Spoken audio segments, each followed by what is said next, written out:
Welcome to the Golden Gems podcast. Today we're taking a deep dive into Casey Hardison, the chemist who sued the crown and won his mind back. I want you to picture a scene. It is February 2004. British police are raiding this quiet, unassuming bungalow in the village of Ovingdean. It is a seaside parish just outside of Brighton. They have their battering rams, they have their warrants, and they are fully expecting to find, your typical chaotic basement drug ring. Like the crude plastic buckets and the toxic fumes you see in movies. Exactly. People just scrambling out the back window. But instead, they kick in the door and find themselves standing inside this meticulously organized pharmaceutical-grade clean room. We are talking about a laboratory that would honestly make a university research department envious. Oh, wow. Yeah. High-performance liquid chromatography equipment, amber glassware glowing under red lighting, and complex nitrogen atmosphere setups. And sitting in the middle of this lab is roughly 5 million pounds worth of 99% pure psychedelics. So we're talking about, what, like 200,000 doses? Yeah, of LSD, 2CB, and DMT. But the absolute most staggering detail of this entire raid is not the equipment or the sheer volume of molecules. It is the man who built it. Casey Hardison did not run. He didn't try to flush the evidence. Not at all. He stood his ground, and he utilized his inevitable trial to launch a massive constitutional debate on human consciousness. Right, and our mission for this deep dive is really to explore that forensic breakdown. Yeah. We're looking at a man who treated chemistry not as a clandestine criminal enterprise, but as an unapologetic political act of rebellion. Which is fascinating. It is. Right. We're going to trace his journey from a master chemist operating in plain sight to a self-taught legal scholar surviving a maximum security prison, and finally to his whiplash-inducing reality today, here in April 2026. As a highly paid corporate consultant. Exactly, in the legal psychedelic renaissance. But to really grasp the sheer audacity of this entire saga, you have to look at the meticulous foundation he built. And actually, that foundation goes way back, like to his genealogical roots. Wait, his ancestry, how does that connect to a psychedelic lab in the UK? Well, if you dig into his family history, there is this strong thread of Reconstruction-era defiance. His ancestors were essentially political rebels who actively opposed systemic injustices in the American South right after the Civil War. Oh, I had no idea about that. Yeah, it's a crucial piece of the puzzle. He inherited this deeply ingrained skepticism of state authority. So when he was born in 1971 in Washington State, that genealogical foundation of rebellion, it was already there. So it is like defiance was practically in his DNA. Pretty much. And even though he was a high school dropout, he didn't just drift away from education entirely. He eventually went on to earn rigorous degrees in both biochemistry and botany. And that dual disciplinary background is the bedrock of everything, right? Like, because he understood botany, he deeply understood alkaloids. Exactly. Actually, let me stop you right there. Before we get too deep into the weeds, what exactly is an alkaloid? We hear that term thrown around a lot, but what does it actually mean in this specific context? It is a great question. Broadly speaking, alkaloids are naturally occurring organic compounds found in plants that contain basic nitrogen atoms. You can think of them as a plant's chemical defense system or communication network. Like caffeine or nicotine, right? Right, exactly. Caffeine is an alkaloid, nicotine is an alkaloid. And crucially, psychedelics like tryptamines and phenethylamines are also classes of alkaloids. Hardison knew how these molecules functioned in nature, but with his biochemistry expertise, he knew how to synthesize them from scratch in a lab. Which led him to move to the UK in the year 2000. He sets up shop in Ovingdean, and Brighton has always been a seaside town built on the eccentric fringes of British society, making it the perfect cultural backdrop for someone challenging the legal system. But he didn't sneak into the country and hide in a bunker like a fugitive. This is the part that just blows my mind. He purchased 38,000 pounds worth of highly monitored chemical precursors, and he did it using his own name and his personal credit card. Which is just unheard of. Right. Okay, let's unpack this, because this detail alone completely breaks the mold of the clandestine chemist. If you compare Hardison to a cartel boss, literally none of his actions make sense. But if you compare his lab to an open-source church, the picture just snaps into focus. Yes, he didn't view himself as a criminal supplier. He viewed himself as a peer to legendary chemists like Alexander Shulgin. Right, the author of Piscal and Tiscal. Exactly, the foundational texts of modern psychedelic chemistry. Hardison immersed himself in that literature. But he wasn't just, following recipes. He viewed the synthesis of these substances as a deeply political and spiritual act. He fundamentally believed prohibition was an illegal state overreach. Specifically regarding Article 9 of the European Convention on Human Rights. Right. Which strictly protects the right to freedom of thought, conscience, and religion. So in his mind, the molecule was the sacrament, the lab was the physical church, and the act of synthesis itself was the prayer. That is a perfect way to put it. And he saw the street drug market as a notoriously toxic place. It was filled with dangerous adulterants that were genuinely harming people. By running this lab, he felt he had a moral obligation to provide a clean, pharmaceutical-grade alternative. He called it a site of sovereign production. But of course, you cannot operate a heavily audited, quasi-public chemical church with credit card receipts trailing behind you without the state apparatus officially locking onto your coordinates. Yeah, you cannot just buy 38,000 pounds of watched chemicals on Visa and expect to stay invisible. So that inevitably brings us to the turning point. How did the machine finally catch up with him? Interestingly, the timeline of his downfall is a point of serious historical dispute. The official state narrative points to a massive logistics failure in July 2003. Supposedly, a random FedEx inspection in Memphis, Tennessee flagged 2 international packages. And inside, they found MDMA perfectly pressed and hidden between the glossy pages of magazines. According to law enforcement, yes. They claim this interception triggered the international paper trail. However, Hardison himself has stated unequivocally that the Memphis incident was not the catalyst. He maintains that a trusted friend within his own distribution network actually informed on him to save themselves. Regardless of who tipped off the police, the result was the exact same.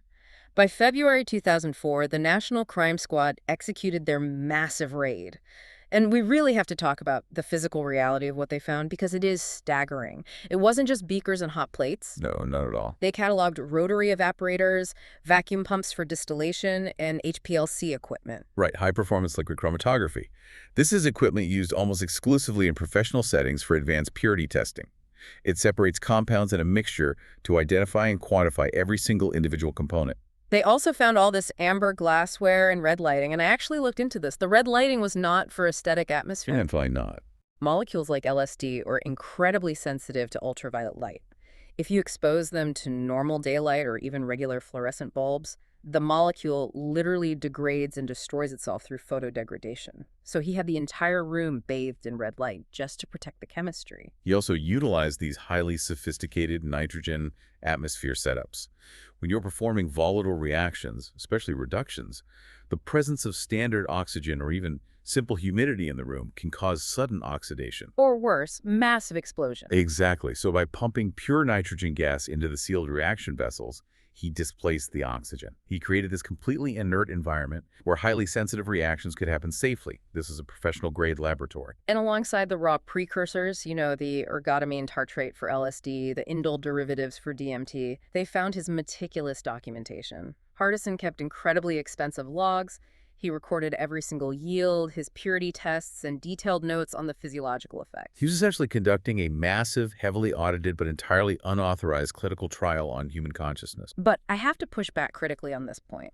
If you know you are operating a laboratory that the state considers a Schedule I narcotics factory, why on earth would you write it all down? It seems counterintuitive. It does. Keeping meticulous logs of your yields and purity tests is exactly the same as handing the prosecution a perfectly itemized, signed confession. It completely defies self-preservation. What's fascinating here is that Hardison actively wanted the data. He did not care about the risk of an audit trail because he viewed his operation entirely as a legitimate scientific enterprise. To Hardison, a scientist without data isn't a scientist. They are just a hobbyist. Exactly. And he was no hobbyist. He was fully prepared for the collision with the law. When he was finally arrested at a tea shop in Brighton, he did the exact opposite of what a conventional drug manufacturer would do. He didn't hire an expensive barrister to negotiate a quiet plea deal. He fired his lawyers. He fired them all. He chose to spend a full year in a high-security prison just awaiting his trial, and he used that time to aggressively teach himself the intricacies of British and European law. It is similar to a Malcolm X transformation, right? But instead of copying the dictionary in his cell to master language, Hardison was analyzing decades of legal precedents. Right. He needed those meticulous lab logs because he was preparing to turn the courtroom into a philosophy seminar on cognitive liberty. But to fully grasp why Hardison felt so remarkably confident walking into a courtroom to defend his actions, we have to look at the actual undeniable mastery of his chemistry. It was not just theoretical posturing. The physical evidence was practically flawless. Let's look at his 2CB synthesis. Yes. The process for synthesizing 2CB typically begins with a precursor called 2,25-dimethoxybenzaldehyde. Hardison utilized what is known as the Henry reaction to condense this aldehyde with nitromethane. Wait, slow down for a second. For those of us who haven't taken organic chemistry in a while, what exactly is the Henry reaction doing in simple terms? Think of building these molecules like assembling a very specific Lego structure. You have your starting block, the benzaldehyde. The Henry reaction is essentially the precise chemical glue that allows you to attach a new nitrogen-containing piece, the nitromethane, to your starting block. Okay, so it builds the necessary core skeleton of the molecule. Exactly. But once you have that skeleton, it isn't active yet. You have to reduce it. In chemistry, reduction generally means adding electrons, often by attaching hydrogen atoms to the structure. To achieve this, Hardison used a reagent called lithium aluminum hydride. And from what I understand, lithium aluminum hydride is exceptionally dangerous to work with. Beyond dangerous, it reacts violently with even the slightest trace of moisture. The ambient humidity in a normal room is enough to cause it to combust. Which is exactly why he required those nitrogen atmosphere setups we discussed earlier. He had to completely purge the environment of oxygen and moisture. Just to prevent the entire laboratory from turning into a fireball. Yeah. Exactly. And the final step to finish the 2CB molecule is a delicate bromination process using elemental bromine in glacial acetic acid. To put the stakes of this into perspective, using elemental bromine in a clandestine DIY setting is essentially like diffusing a bomb in the dark. It is a dense, highly toxic, fuming red liquid. Yeah. One drop too many, or one slight miscalculation in your temperature control, and you ruin the entire batch, or you severely burn your own lungs. Yet, despite these extreme margins of error, Hardison consistently produced 2CB that was perfectly crystalline, brilliantly white, and exceptionally potent. And that is just the phenethylamines. Then you have his LSD synthesis, which chemists universally describe as the absolute Everest of clandestine chemistry. It is notoriously unforgiving. Because first, the precursor itself, ergotamine tartrate, is heavily monitored internationally. Right, and once you actually secure it, you have to perform a complex hydrolysis to strip it down to lysergic acid, and then carefully couple that acid with diethylene. Historically, underground chemists used older, cruder methods involving harsh chemicals like phosphorus oxychloride. But Hardison abandoned those outdated methods. He utilized modern peptide coupling reagents, likely PIVOP or EDCI. Which are highly efficient tools usually reserved for advanced biochemical research. And because the final LSD molecule is incredibly fragile, you cannot just scrape it out of a beaker when you're done. He had to purify the reaction mixture using column chromatography. Which is incredibly tedious. Right. Think of chromatography like a chemical obstacle course. You force the mixture through a glass tube packed with silica gel. The heavy inactive molecules, the impurities, get stuck in the mud, while the pure, active DLSD races to the finish line and drips out the bottom. And remember, he had to do all of this under that red light to protect the molecule from degrading. His DMT synthesis was equally refined. He utilized advanced methods like the Speeter-Sumanth synthesis, which is a highly elegant, multi-step process for building tryptamines from scratch, just to produce grams of pure white DMT crystals. When you look at the sheer technical execution of these forensic details, the broader picture comes into sharp focus. Hardison wasn't a street chemist. He was an unlicensed scientist. He was operating a laboratory that surpassed many legitimate research facilities. And his profits did not fund a lavish lifestyle. They funded his legal research. He was building his case before the bust even happened. But here's where the story hits a brick wall. Despite his technical genius and despite his immense philosophical preparation, the British legal system is a machine. It is fundamentally designed to process statutes, not to debate philosophy. And that brings us to the tragedy of his trial. In 2005 at Lewis Crown Court, Hardison took the stand. And he didn't deny a thing. He freely and openly admitted to the jury that he synthesized the molecules. Instead of a defense based on innocence, he cited the Human Rights Act, 1998, specifically relying on Article 8, the right to a private life, and Article 9, freedom of thought, conscience, and religion. And he didn't just read quotes from a book.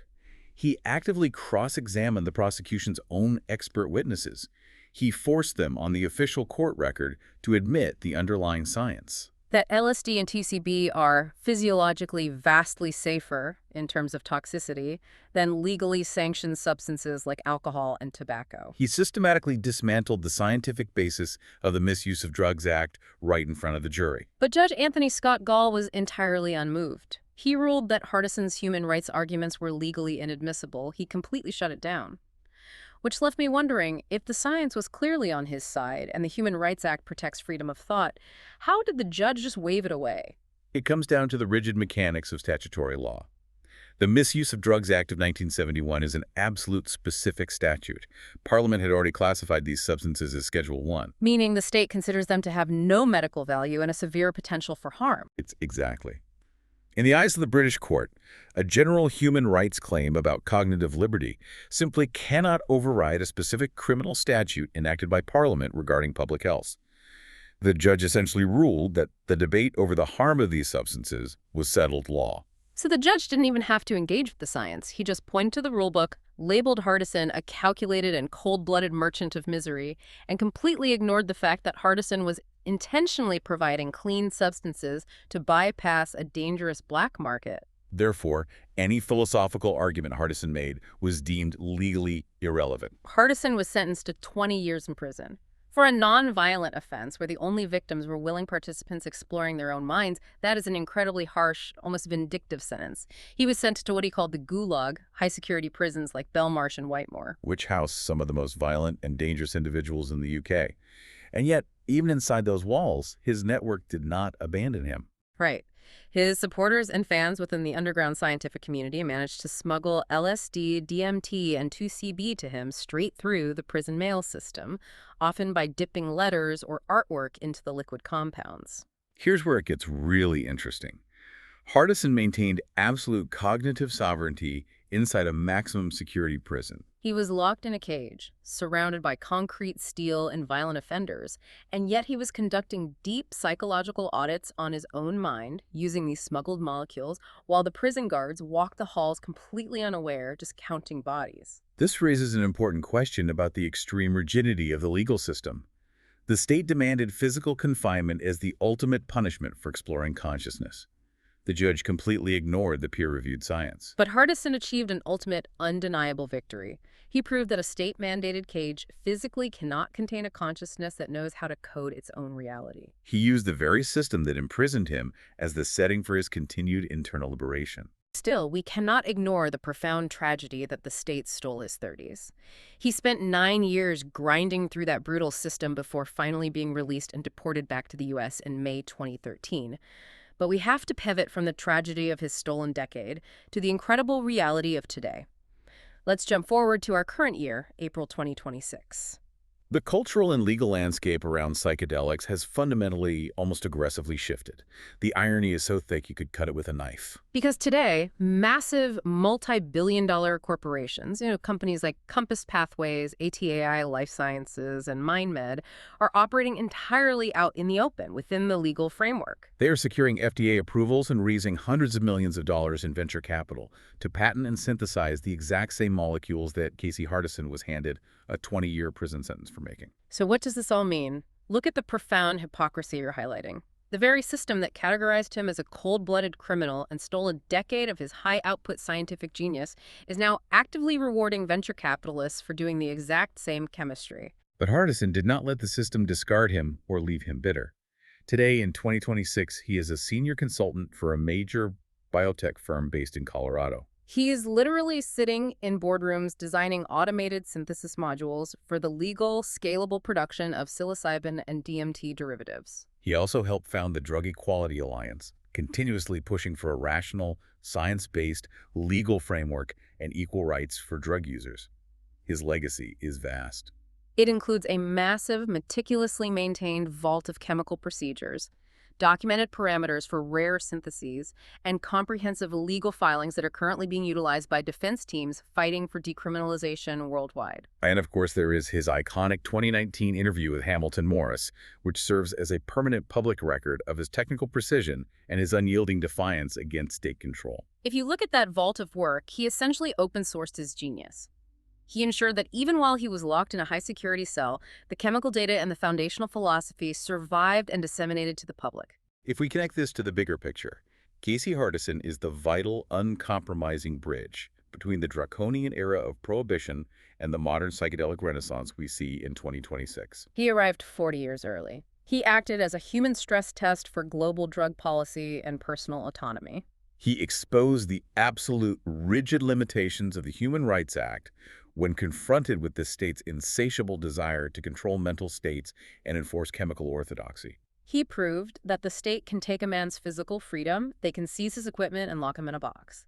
But if he possesses the intellectual framework and the absolute conviction of his beliefs, you fundamentally cannot take his mind. Exactly. And it leaves us with this final thought. If the state claims ownership over your nervous system, dictating which molecules you can and cannot use to alter your own perception, do you truly own anything at all? That is a staggering question. And what does it say about our society that the man imprisoned for synthesizing these molecules is now consulting for the corporations, patenting those exact same molecules, while the very laws that destroyed his life remain firmly on the books? Thank you for listening to the Golden Gems podcast. We'll be back next time with another deep dive. Until then, keep exploring, keep listening, and keep celebrating the power of uncompromising voices.